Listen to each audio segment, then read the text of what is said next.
নমস্কার বন্ধুরা, Shilpi's tasty food রেসিপিতে সবাইকে স্বাগত।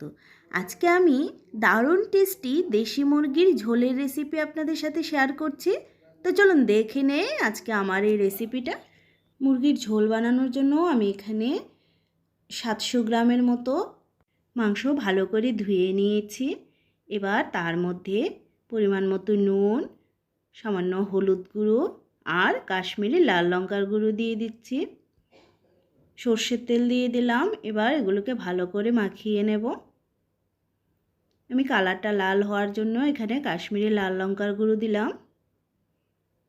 এগুলোকে মাখিয়ে 5-7 মিনিটের মতন রেখে দেব। আর এদিকে একটা মশলা রেডি করে নিচ্ছি। তাই মিক্সিং জারে 1 চামচ জিরে গুঁড়ো, 1 চামচ ধনে গুঁড়ো আর কাঁচা লঙ্কা আর দিয়ে দিচ্ছি 3টে শুকনো লঙ্কা। ঝালটা আপনারা আপনাদের পরিমাণ মতো দেবেন। জল দিয়ে পেস্ট করে নেব। পেস্টটা রেডি করে নিয়েছি। এবার রান্নায় চলে যাব।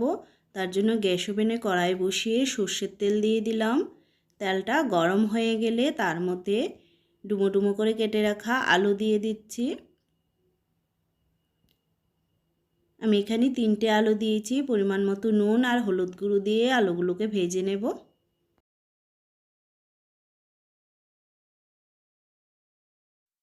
আলুগুলোকে নেড়ে নিয়ে ঢাকা দিয়ে দেব লো ফ্লেমে 3-4 মিনিটের জন্য।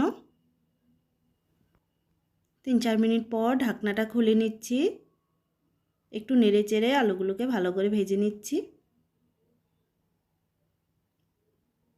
আলুগুলো ভাজা হয়ে গেছে। এবার নামিয়ে নিচ্ছি।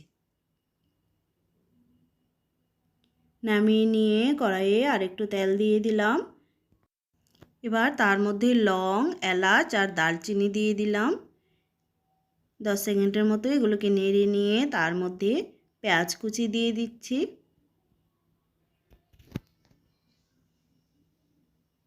আমি দুটো বড় সাইজের পেঁয়াজকে এরকমভাবে কুচিয়ে নিয়েছি।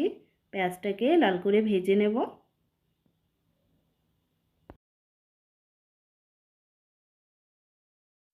পেঁয়াজটা লাল হয়ে গেলে তার মধ্যে আদা রসুন বাটা দিয়ে দিলাম।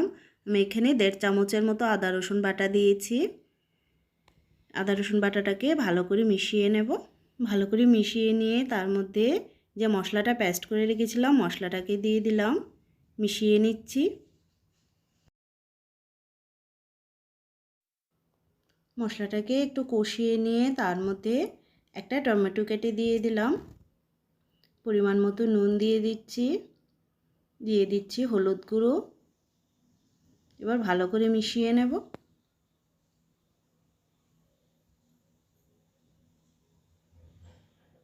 ভালো করে মিশিয়ে নিয়ে তার মধ্যে মুরগি মাংসটাকে দিয়ে দিলাম। এবার মশলার সাথে ভালো করে কষিয়ে নেব। 2-3 মিনিট টাইম নিয়ে মশলার সাথে মাংসটাকে কষিয়ে নিচ্ছি।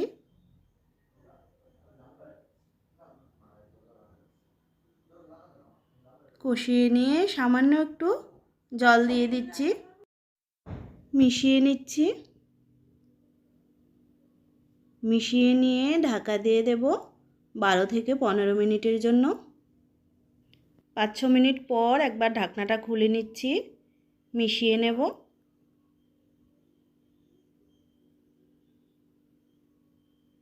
মিশিয়ে নিয়ে এটার মধ্যে আমি আলুগুলোকে দিয়ে দিচ্ছি।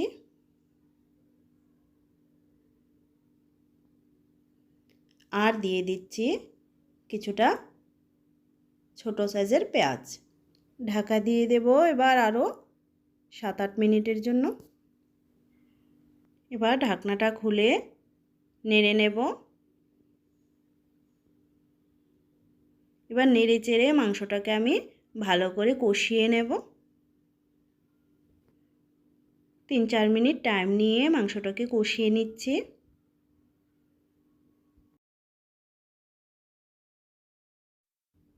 তার মধ্যে সামান্য গোলমরিচ ক্রাশ করে দিয়ে দিলাম। মিশিয়ে নেব।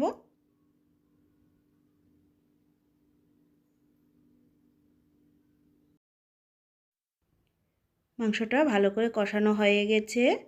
এবার তার মধ্যে আমি জল দিয়ে দেব। আমি এখানে 2 কাপের মতো জল দিচ্ছি। মাংসটা আরেকটু সেদ্ধ হবে, তাই জলটা একটু বেশি করেই দিলাম।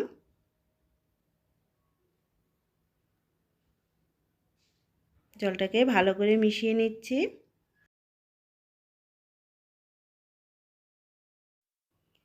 এবার ঢাকা দিয়ে দেবো আরও 5 মিনিটের জন্য। 5 মিনিট পর ঢাকনাটাকে খুলে নিচ্ছি, মিশিয়ে নিচ্ছি। মিশিয়ে নিয়ে আরও 2 থেকে 3 মিনিট রান্না করে নেব। 2-3 মিনিট পর আরেকটু মিশিয়ে নিচ্ছি। একদম রেডি হয়ে গেছে। এবার তার মধ্যে গরম মশলা দিয়ে দিচ্ছি। গরম মশলাটাকে মিশিয়ে নেব। গরম মশলাটা মিশিয়ে নিয়ে গ্যাস অফ করে নামিয়ে সার্ভ করে দেব। রেসিপিটি ভালো লাগলে ভিডিওটিতে একটা লাইক করবেন। নতুন বন্ধুদের জন্য চ্যানেলটা সাবস্ক্রাইব করার অনুরোধ রইল। দেখা হচ্ছে নেক্সট ভিডিওতে। সবাইকে ধন্যবাদ।